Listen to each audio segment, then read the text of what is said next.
एक दिन तुम्हें जो शिकायत है वो जमाने से नहीं होगी, वक्त से भी नहीं होगी, तुम्हें शिकायत खुद से होगी। क्योंकि पूरा जीवन तुम्हारे सामने था और तुम इस दुनिया में उलझे रह गए। वो कहते हैं कि जीवन छोटा कभी नहीं होता, हम जीना ही देर से स्टार्ट करते हैं। और जब तक हमें रास्ते मिलते हैं तो दुनिया से लौटने का समय आ जाता है। नमस्कार प्यारे बच्चों, देखो, अच्छी अपडेट है, लेटेस्ट अपडेट है, ऑथेंटिक अपडेट है। सबसे पहले तो एक छोटी सी जानकारी आप साथियों के समक्ष मैं शेयर करता हूं कि 1 से 15 जनवरी तक हमारी छुट्टियां होती हैं। उसमें हम एस्टेट की प्रिपरेशन के लिए, या फिर यूं कहें कि HSSC डी ग्रुप का बहुत जल्दी आपका एग्जाम होने वाला है, नोटिफिकेशन आने वाला है। आपके CET के एग्जाम के उपरांत जो आपके C ग्रुप के मेन के जो एग्जाम होने हैं, तो हम 1 से 15 तारीख तक बहुत अच्छी तैयारी स्टार्ट करने वाले हैं। बच्चों की प्रिपरेशन के लिए हम क्लासेज स्टार्ट करने वाले हैं। ये कह सकते हैं कि टू द पॉइंट भी नहीं कहेंगे, क्रैश कोर्स भी कह सकते हैं कि लगभग हम 15 दिन में पूरा सिलेबस कंप्लीट करेंगे। और सबसे बड़ी बात यह है कि फ्री ऑफ कॉस्ट क्लास है, तो आप सभी बच्चे साथी सादर आमंत्रित हैं। आज हम बात करते हैं, देखो, एस्टेट का नोटिफिकेशन चूंकि पहले से ही कहा गया था HPSC के माननीय चेयरमैन द्वारा कि 2025 का जो एस्टेट है वो आपका जनवरी में लगभग कल की वीडियो में मैंने बताया था, उससे पहले भी लगातार लगभग बच्चों को पता था कि आपका जनवरी लास्ट तक एग्जाम टेंटेटिव डेट आपकी आ चुकी थी, प्रस्तावित था। तो जाहिर सी बात है, जब एग्जाम डेट ही आपकी जो टेंटेटिव जो डेट है वही डिक्लेयर हो गई थी, तो नोटिफिकेशन तो आना था। तो आपका नोटिफिकेशन आ चुका है, 24 तारीख से आप फॉर्म अप्लाई कर सकते हैं। तो 24 तारीख तो कल थी, ठीक है। तो आपकी जो लास्ट डेट है वो 4 जनवरी रहेगी। अब हम बात करते हैं कि 4 जनवरी को आपका एग्जाम है, सॉरी लास्ट डेट है, और मात्र 13 दिन बाद 17 और 18 जनवरी को आपका एग्जाम है। तो देखो, इसमें हम दोनों पक्षों पर, दोनों बातों पर हम चर्चा करेंगे, नेगेटिव भी और पॉजिटिव भी। भाई, क्या 13 दिन का जो समय है वो पर्याप्त है, या फिर ऑलरेडी पहले से ही हमें पता था कि भाई अब हमारा एग्जाम जनवरी में जो लास्ट में, या फिर जो टेंटेटिव जो डेट थी, जो प्रस्तावित जो डेट थी वो पहले ही डिक्लेयर कर दी गई थी। या जब हमारा एस्टेट का जब 2024 का एग्जाम हुआ था, जब तक हमारा रिजल्ट नहीं आया था, उससे पहले ही, उसके बीच में, उस दौरान ही HPSC के चेयरमैन ने कहा था कि भाई आपका जो 2025 का एस्टेट है, या उससे भी पहले जो 2024 का नहीं हुआ था, उससे पहले इस तरह की खबरें आ रही थी, बार बार वीडियो भी बनाई जा रही थी कि आपका 2025 का जो एस्टेट है वो भी अनिवार्य होगा। तो अब दोनों पक्षों पे बात करते हैं। अब यहाँ एक छोटी सी और भी यहाँ जो हम डिस्कस करेंगे, क्या ये जो आपकी जो इतना कम समय दिया गया है एग्जाम में, लास्ट डेट से और एग्जाम डेट के बीच में जो समय 12 से 13 दिन दिए गए हैं, तो क्या ये कहीं न कहीं उस भर्ती की सुगबुगाहट है, JBT TGT PGT का जो नोटिफिकेशन है?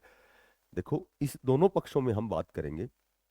सबसे पहले हम देखो नेगेटिव भी बात करेंगे, नेगेटिविटी भी बात करेंगे, और पॉजिटिव भी बात करेंगे, नकारात्मक और हम जो सकारात्मक है, दोनों पक्षों पर बात करते हैं। नेगेटिव तो ये है कि जब एस्टेट है लाइफ टाइम ही कर दिया गया है, तो मात्र 13 दिन ही क्यों? और अब फिर दोबारा से हमें सुनने में मिल रहा है कि हमारा जो 2025 का स्टेट वो भी होना है, वो 2026 में नवंबर दिसंबर में होगा। जैसे पहले 2024 का स्टेट हुआ था, तो उस समय ही बातें आ रही थी कि ये 2024 का है, किसी अपरिहार्य कारणों से जो 2024 का स्टेट नहीं हुआ था वो अभी 30 और 31 जुलाई को हुआ था। और रिजल्ट शायद 14 या 15 नवंबर को रिजल्ट आया था, ठीक है। तो रिजल्ट में भी थोड़ा सा विलंब हुआ था। तो उससे पहले ही सुनने में आया था कि 2025 का भी होना है, जो हमेशा दिसंबर में होता था, अब की बार जनवरी में होगा, ठीक है। तो कहीं न कहीं नेगेटिव तो ये है कि जब जब 2025 का जो स्टेट है 2026 में नवंबर में दिसंबर में लेना है, तो क्यों ना एक ही एग्जाम कर दिया जाए, थोड़ा सा बच्चों को समय दिया जाए। जो बच्चे पहले ही जिनकी अच्छी तैयारी थी, तो वो तो स्टेट क्वालिफाई हो चुके हैं, और जो नए बच्चे हैं वो मात्र 13 दिन में कैसे स्टेट पास करेंगे? तो फिर स्टेट का तो केवल उन बच्चों को फायदा होगा जिनके 1 या 2 नंबर कम रह गए थे। ठीक है, क्योंकि वो थोड़ा सा अपना कमियों को सुधारेंगे। तो यहाँ नेगेटिविटी तो ये है कि जब लाइफ टाइम एस्टेट है तो फिर 12-13 दिन का समय देने पर्याप्त नहीं है। ये समय तो पर्याप्त नहीं है, क्योंकि 12-13 दिन में तो सब्जेक्ट की तैयारी, खुद के सब्जेक्ट जो 60 नंबर का है वो तो आदमी तैयार कर सकता है, वो तो, या हो सकता है उनका ऑलरेडी तैयार भी है। लेकिन बाकी जो वेरियस प्रकार के सब्जेक्ट हैं उनके लिए 13 दिन का समय पर्याप्त नहीं है। तो नेगेटिव तो ये हो गया कि 13 दिन का जो समय दिया गया है वो बहुत ही कम दिया गया है। अब यहाँ एक और बात करते हैं। संभवतः ऐसा भी हो सकता है कि जो आपका एग्जाम है वो पोस्टपोन भी हो सकता है, आपका जो एग्जाम हो स्थगित भी हो सकता है, क्योंकि बहुत सी ऐसा इतना बड़ा लेवल का जब एग्जाम होता है तो जो भी कोऑर्डिनेटर टीम होती है या जो भी बहुत से ऐसे काम होते हैं कि 13 दिन का समय पर्याप्त नहीं होता है, तो संभवतः ये पोस्टपोन भी हो सकता है। ठीक है, ऐसा भी सुनने में आया है कि एग्जाम आपका संभवतः अप्रैल में भी जा सकता है, क्योंकि अभी फरवरी मार्च में तो आपके जो बोर्ड के एग्जाम होने हैं, तो वहाँ इतनी व्यस्तता के कारण एग्जाम ये संभव नहीं है कंडक्ट करवाना, इतना बड़ा एस्टेट का एग्जाम।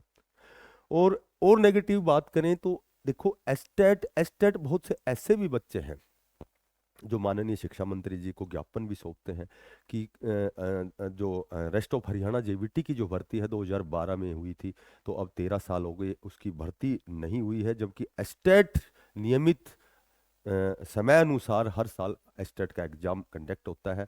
हमने 2 से 3 बार एस्टेट भी पास किया है, बार बार एस्टेट एक प्री एलिजिबिलिटी टेस्ट है, लेकिन जो वास्तव में हम जो रेस्ट ऑफ हरियाणा जेवीटी के नोटिफिकेशन का इंतजार कर रहे हैं वो नदारद मिलता है, वो एज इट इज डाक के 3 पात।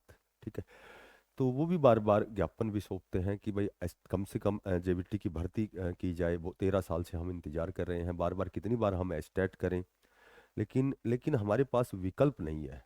तो कहीं न कहीं ये जो आपकी जो एस्टेट है, एक बार में नहीं तो कम से कम 2 बार एस्टेट होने के बाद तो कम से कम, ज्यादा नहीं तो 300-400 पदों पर भर्ती होनी चाहिए, 500-600 पदों पर भर्ती होनी चाहिए, जितनी रिक्वायरमेंट है, तो ताकि बच्चे भी एक्टिव रहें और एस्टेट देने का उनको मजा भी आए, एस्टेट की तैयारी, एलिजिबिलिटी टेस्ट करने का उनको बेनिफिट भी मिले। अब बच्चों के, बहुत से मैक्सिमम बच्चों के दिमाग में ये होता है कि एस्टेट तो करते रहेंगे लेकिन भर्ती नहीं आएगी, भर्ती पता नहीं जब नए चुनाव होंगे उस समय आएगी, इस तरह की कयास बातें जो है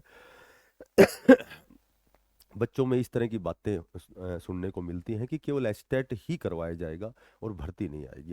हालांकि मैं आपको, अब पॉजिटिव दिशा में हम बात करते हैं। देखो, 13 दिन दिए गए हैं, 13 दिन दिए गए हैं, तो एक तो 13 दिन हम नहीं देख सकते, क्योंकि ऐसा तो हमें पहले से ही पता है कि 2025 का एस्टेट होना है और दिसंबर जनवरी में होना है। ये 2024 एस्टेट से पहले ही पता था। तो जो बच्चे जागरूक हैं, जो बड़े लाइफ के प्रति बड़े सीरियस है, गंभीर है, संजीदा है, वो जो अपनी तैयारी है उस समय से स्टार्ट उन्होंने कर दी थी, क्योंकि क्योंकि उनको पता है कि हमारा एग्जाम अच्छा नहीं हुआ या हमारी प्रिपरेशन हमारी अच्छी नहीं है, तो हमें एस्टेट क्वालिफाई करना है, क्योंकि ये पहला कदम है। अगर हम अपनी इस दिशा में जाना चाहते हैं, अपने सपने को पूरा करना चाहते हैं, तो एस्टेट तो अनिवार्य कंडीशन है, मैंडेटरी है, किसी भी कॉन्ट्रैक्ट बेस के लिए, किसी भी गेस्ट टीचर के लिए, किसी भी सर्व शिक्षा अभियान के लिए। ठीक है, तो एस्टेट तो एक अनिवार्य कंडीशन है, हरियाणा कौशल रोजगार निगम के लिए भी, तो सबके लिए एस्टेट, तो वो बच्चे तो ऑलरेडी पहले से ही लगे हुए थे, तो उनके लिए 13 दिन दिए गए हैं, ये कहना उचित नहीं है, क्योंकि उनको पहले ही पता था। और ऐसा एचपीएससी के चेयरमैन साहब ने पहले ही कह दिया था कि 2025 का एस्टेट है वो दिसंबर या जनवरी में होगा।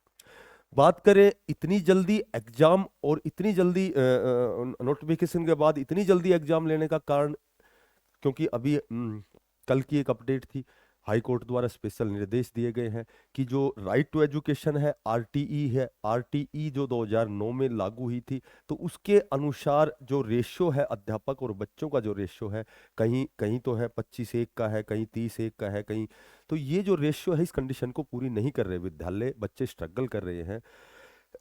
तो रिपोर्टों के आधार पर सरकार द्वारा, कोर्ट द्वारा सरकार से हलफनामा मांगा गया था कि भाई यहाँ इतने विद्यालय में अध्यापकों के जो है पद हैं वो रिक्त क्यों हैं। तो सरकार द्वारा जब वो हलफनामा पेश किया जाएगा, उससे पहले सरकार ये चाहती है कि एक एस्टेट जो अभी बचा हुआ है 2025 का, वो ऑलरेडी पहले से ही आपके पास इंफॉर्मेशन तो है कि भाई दिसंबर जनवरी में होना है, तो तुरंत प्रभाव से आपका ये एग्जाम, आपका रिजल्ट परिणाम घोषित होगा और तुरंत प्रभाव से आपकी जो है रेस्ट ऑफ हरियाणा की जेवीटी की जो भर्ती है, मैंने बताया था आपको लगभग 7,000 पद हरियाणा में रिक्त हैं, लगभग 29 से 30,000 पद जो है वो रिक्त है। मैंने कल भी शायद बताया था कि कुछ पद हैं वो हरियाणा कौशल रोजगार निगम के तहत भरे जाएंगे और कुछ इनकी नियमित भर्ती आएगी। तो अभी एस्टेट का 2024 का रिजल्ट आया था, अब तुरंत प्रभाव से आपका नोटिफिकेशन आया, आपका एग्जाम होना है 17-18 जनवरी को, और मे भी आपका बहुत जल्दी जब परिणाम घोषित होगा उसके उपरांत आपको देखने को मिलेगा कि मार्च या अप्रैल में आपको रेस्ट ऑफ हरियाणा जेबीटी की भर्ती देखने को मिले। तो इसलिए यहाँ थोड़ी सी जल्दबाजी हो सकती है। तो यदि पॉजिटिव बात करते हैं तो ये उन बच्चों के लिए अच्छा अवसर भी है जो पिछले स्टेट में 1-2 नंबर से रह गया था, ठीक है, और 1-2 नंबर से रह गया था और वो उसी समय से तैयारी से जुट गया था जब 15 नवंबर को रिजल्ट आया था, या फिर बीच में ही वो लगातार प्रयासरत है, तो 1-2 नंबर कम रह गए तो जाहिर सी बात है वो स्टेट क्वालिफाई होगा और इस भर्ती में अपने आप को वो एलिजिबल सिद्ध करेगा। तो इसलिए ये उन बच्चों के लिए, दोनों पक्षों की बात करते हैं, दोनों पक्षों की बात करते हैं, तो ये आप जब आलोचनात्मक, यदि हम जब तर्कसंगत बातें करते हैं, समालोचना एक तरह से कह सकते हैं जिसमें गुण और अवगुण दोनों देखते हैं, तो उन बच्चों के लिए बेनिफिट है जिनका समय निकला जा रहा है और वो एस्टेट कहीं न कहीं 1-2 नंबर से रह गए और उनको, उनके लिए केवल एक ही विकल्प है कि वो जेवीटी टीचर लगना चाहते हैं। तो उनके लिए एक बहुत अच्छा अवसर भी है कि बहुत जल्दी एस्टेट का आपका एग्जाम हो ताकि आप क्वालिफाई हो और आप जो मेन एग्जाम, जो स्क्रीनिंग एग्जाम है, उसमें आप अपने आप को सिद्ध कर सकें। ठीक है, तो यही हमारी अपडेट थी।